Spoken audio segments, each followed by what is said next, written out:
All right, guys, we're right here at Hell Yeah Man Weekend. We're coming here for the second show of Power Blood. Right here, bumped into Corvice. Corvice, welcome to Wrestlevlogs. What's up? So it's great having you here. So what do you know about us from Wrestlevlogs? I mean, I've seen a lot of your interviews. I've seen you get your ass kicked by was it Bestia? Bestia. He retired Mark the Mark. So. Oh, did he really? Yeah, he did. I'm not doing Mark the Mark.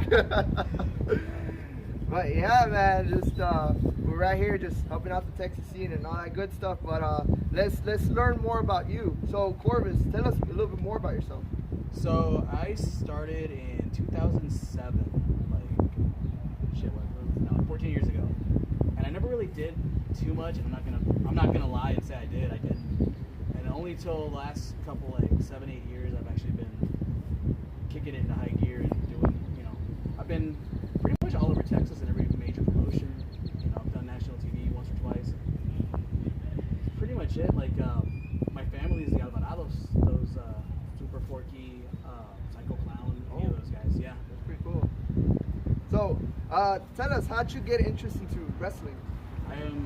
Well, because of my family for one, but then here in San Antonio, I met a guy at a local wrestling show. He was like, hey, there's wrestlers at my gym, they train, and I was like, I want to try it, like, why not?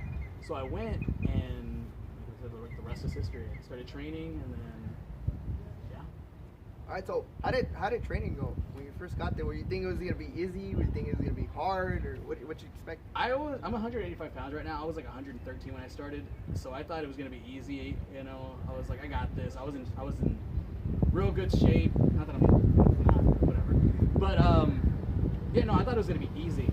Turns out it's a lot harder than we think it is, and then it always makes me really happy when someone underestimates it, and then they try it and they realize, like, damn, dude, this is a lot harder than it looks. Yeah, a lot of people have been telling me that it's the most physical thing they've ever done. Yeah, it really is, and it's like there's no other sport or anything where you get bounced around like you do. So.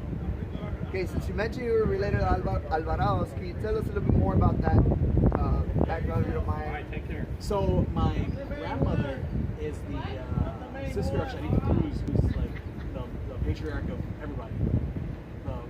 Brazo de Plata, Brazo de Oro, and it just kind of all goes from there. So it's not some sort of like my cousins, uncles, grandmas. It's like it's my father, my grandmother, and my grandmother. That's the relation. So it's immediate. So it's not like I'm not having to pull for it. Mm-hmm. All right, so tonight you'll be wrestling in Wrestlevlogs no ring death match. Is this your first death match or first no ring?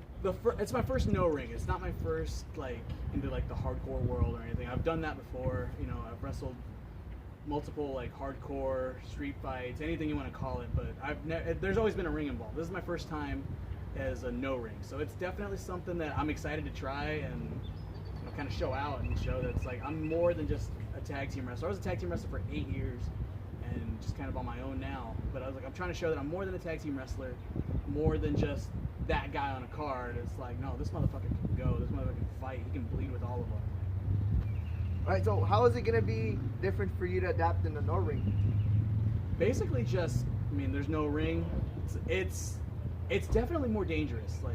Not just because of the weapons involved, but the fact there's no ring. The ring's hard as hell, but it's nothing compared to a floor or a rail, and it's something else that you got to watch out for because